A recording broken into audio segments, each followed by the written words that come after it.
Hello बच्चों, कैसे हैं आप लोग। तो आज हम कुछ इम्पॉर्टेंट टॉपिक्स जो क्लास 10th के लाइट चैप्टर से है उनके ऊपर डिस्कस करने वाले हैं। तो आइए सबसे पहले शुरू करते हैं। ये कुछ टॉपिक्स हैं जो बच्चों को बहुत डिफ़िकल्ट लगते हैं, बट मैंने सोचा कि इस पर थोड़ा सा सिंपल वीडियो बनाया जाए जिससे आपके थोड़े प्रॉब्लम्स को कम किया जा सके। ये चैप्टर उतना डिफ़िकल्ट है नहीं जितना इसे प्रोजेक्ट किया जाता है। बहुत ही सिंपल और बहुत ही इजी चैप्टर है अगर आप कॉन्सेप्ट्स को अच्छे से समझ लें। तो आइए सबसे पहले हम देखते हैं कि भाई हमारे पास कितने टाइप्स ऑफ मिरर्स होते हैं। तो सबसे पहले देखिए हम डिस्कस करने वाले हैं फर्स्ट टाइप ऑफ मिरर। तो ये जो फर्स्ट टाइप ऑफ मिरर है वो है spherical mirror. It is a part of spherical mirror जो कि है कॉनकेव मिरर। और ये जो लाइंस आप देख रहे हैं ये मैंने इस वजह से दिया है so that it can denote the non reflecting surface. आपका जो नॉन रिफ्लेक्टिंग सरफेस है उसको डिनोट करता है, और जितने भी बीम ऑफ रे इंसिडेंट होंगे वो सभी आपके इस सरफेस पे इंसिडेंट होंगे। ठीक है। और आइए second type of mirror. Second type of mirror हमारा है कॉन्वेक्स मिरर। ये देखिए यहाँ पे मैंने लाइंस को इधर लिखा है, इधर बनाया है। इसका मतलब ये रिफ्लेक्टिंग सरफेस है, यहाँ पे कोई लाइट इंसिडेंट नहीं होगा। इस साइड पे जो भी लाइट रेज इंसिडेंट होंगे वो इस सरफेस पे होंगे। ये जो है मिरर का आपका रिफ्लेक्टिंग सरफेस होता है, ये वाला सरफेस। कॉनकेव मिरर के केस में ये सरफेस आपका रिफ्लेक्टिंग सरफेस है, कॉन्वेक्स के केस में ये। तो भाई कॉनकेव मिरर या कॉन्वेक्स मिरर, इसे हम कैसे याद रखें। बहुत सिंपल है। जो आपका केव शेप में है, जो मिरर आपके केव शेप में है, ये दोनों मिरर्स में ही बल्जिंग रहेंगे, but this concave mirror will be bulged inwards. अंदर की तरफ ये घुसा हुआ रहेगा केव के शेप में, तो इसे कॉनकेव मिरर बोलेंगे। और जो बाहर की तरफ बल्ज्ड आउट रहेगा उसे कॉन्वेक्स मिरर बोलेंगे। होप ये चीज़ आपको क्लियर है। और एक टाइप ऑफ मिरर होता है जो कि है प्लेन मिरर, जो कि जनरली हमारे घरों में लगा होता है। ये आपका प्लेन मिरर है। तो आई होप कि यहाँ तक आपको चीज़ें समझ में आई होंगी। ये प्लेन मिरर और ये जो कॉनकेव और कॉन्वेक्स मिरर है, इसे हम फिर कैसे बनाते हैं। तो ये बेसिकली एक स्फेरिकल मिरर का पार्ट होता है। ये देखिए अगर हम ऐसे एक स्फीयर ड्रॉ करते हैं तो ये जो स्फेरिकल मिरर, ये जो स्फेरिकल मिरर हम देख रहे हैं कॉनकेव और कॉन्वेक्स, दो जो मिरर हैं ये हमारे, चूंकि these are part of a glass sphere जिसमें से हमने एक स्फेरिकल पार्ट कट किया है, तो इस वजह से इन्हें हम स्फेरिकल मिरर की कैटेगरी में रखा है। और ये हमारा प्लेन मिरर है। तो यहाँ तक की चीज़ें मुझे लग रही है आपको क्लियर होंगी। अब आगे की जो कुछ चीज़ें हम डिस्कस करेंगे वो हम करेंगे कि भाई light rays follow some rules, कुछ रूल्स फॉलो करते हैं, फॉलो सम रूल्स है ना, कुछ रूल्स फॉलो करते हैं both in the case of concave and convex mirror. दोनों के केस में ये स्फेरिकल मिरर कुछ रूल्स फॉलो करते हैं। तो भाई वो क्या रूल्स है, तो वो जानने के पहले आइए हम कुछ कॉन्सेप्ट्स, कुछ फंडामेंटल कॉन्सेप्ट्स जान लेते हैं। जैसे कि पोल ऑफ द मिरर क्या होता है, और सेंटर ऑफ कर्वेचर क्या होता है, रेडियस ऑफ कर्वेचर क्या होता है, और लास्ट वन आपका फोकस क्या होता है, और last but not the least principal axis क्या होता है। तो ये देखिए अगर ये हमारे पास एक कॉनकेव मिरर है तो डेफिनेटली हमने इसे किसी स्फीयर से कट करके बनाया है। तो जो भी उस स्फीयर का सेंटर होगा उसे हम सी यानी सेंटर ऑफ कर्वेचर से डिनोट करेंगे। तो ये हमारा हो गया सेंटर ऑफ कर्वेचर। अब एक लाइन होगी जो कि आपके इस मिरर के बीचों बीच पास करेगी, बीचों बीच पास करेगी, उसे हम बुलाते हैं प्रिंसिपल एक्सिस। ये हमारी प्रिंसिपल एक्सिस है। और ये जो स्फेरिकल मिरर है, इसका जो सेंटर होगा इसे हम बुलाते हैं pole. The centre of the sphere, ये पॉइंट जो है इसे हम पोल बुलाते हैं। और वो एक्सिस जो सेंटर ऑफ कर्वेचर से होते हुए, पोल से होते हुए क्रॉस करेगी मिरर को, वो हमारी प्रिंसिपल एक्सिस है।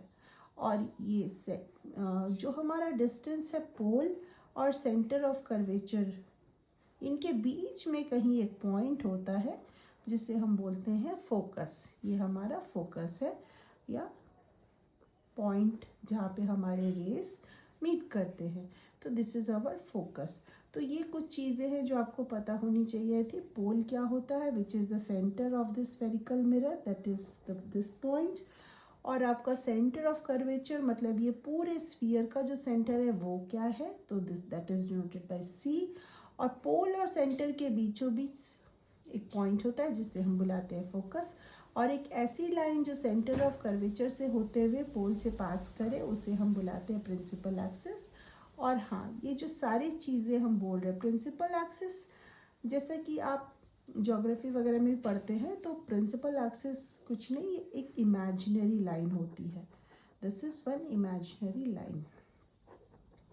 ठीक है, तो ये कुछ कॉन्सेप्ट्स थे जो हमें मिरर के बारे में जानने थे। सेम अगर आप कॉन्वेक्स मिरर का केस लेते हैं, तो कॉन्वेक्स मिरर में भी यहाँ पे कहीं सेंटर में होगा इसका pole, centre of the spherical mirror. और ये पूरे स्फीयर का जो सेंटर होगा उसे हम डिनोट करेंगे सी से। और इन दोनों के बीच कहीं पे एक पॉइंट होगा जो कि होगा F, that is the focus. और ये हमारी है प्रिंसिपल एक्सिस। ये लाइन जो है, this is our principal axis. तो दोनों केस में आपने देखा कि कॉनकेव और कॉन्वेक्स मिरर के केस में इन टर्म्स को हमने कैसे डिस्कस किया। अब हम देखते हैं रूल्स, वो रूल्स जो इंसिडेंट रे फॉलो करते हैं मिरर्स के केस में, कि मिरर्स स्फेरिकल मिरर्स फॉलो करते हैं। तो फर्स्ट रूल है कि if any ray is parallel to the principal axis while incident, जब वो मिरर पे गिरती है और वो पैरेलल है, इंसिडेंट रे पैरेलल है प्रिंसिपल एक्सिस के, तो it has to pass through focus. Rule two ठीक इसका वाइस वर्सा है।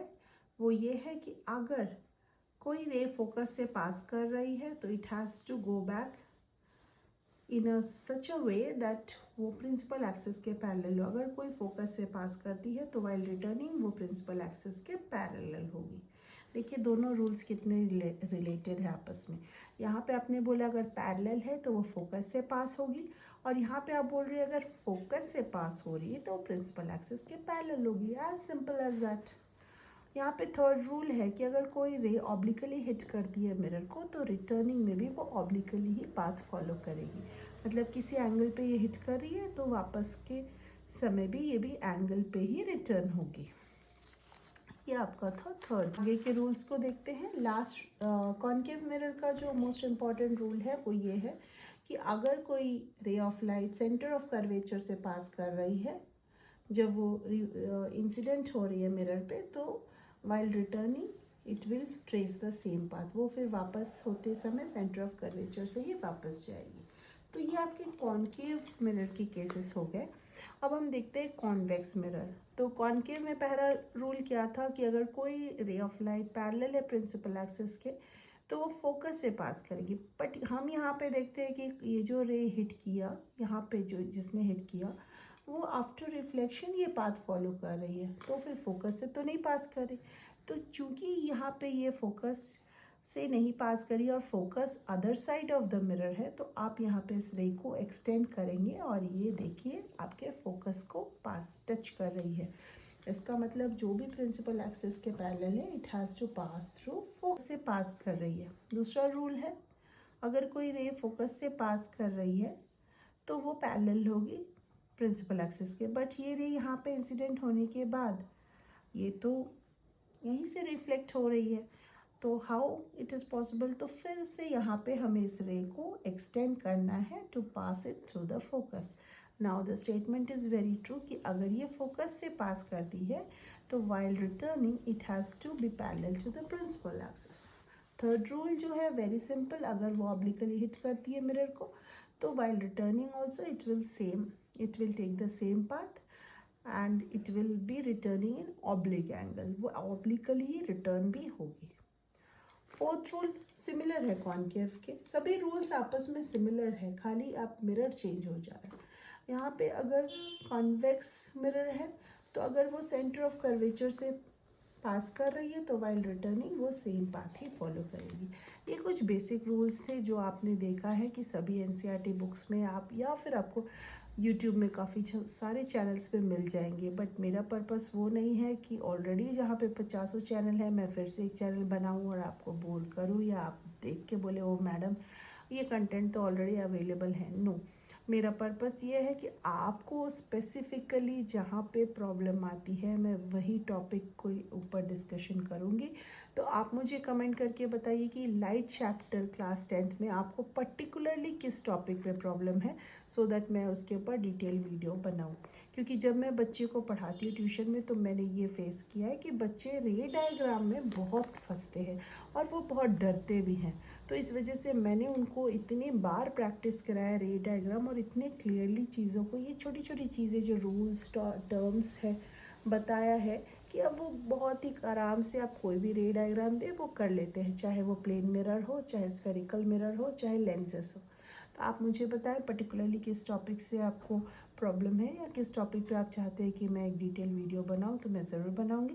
And please don't forget to like share and subscribe. मुझे पता है कि आप ज़्यादा से ज़्यादा लोगों से शेयर करेंगे चैनल को और दोस्तों को, क्लासमेट्स को, फ्रेंड्स को बताएं कि वो भी मेरे चैनल को वॉच करें और ज़्यादा से ज़्यादा बेनिफिट ले पाए। नॉलेज आपको जहाँ से भी मिलती है ले ले और अपनी को इम्प्रूव करें।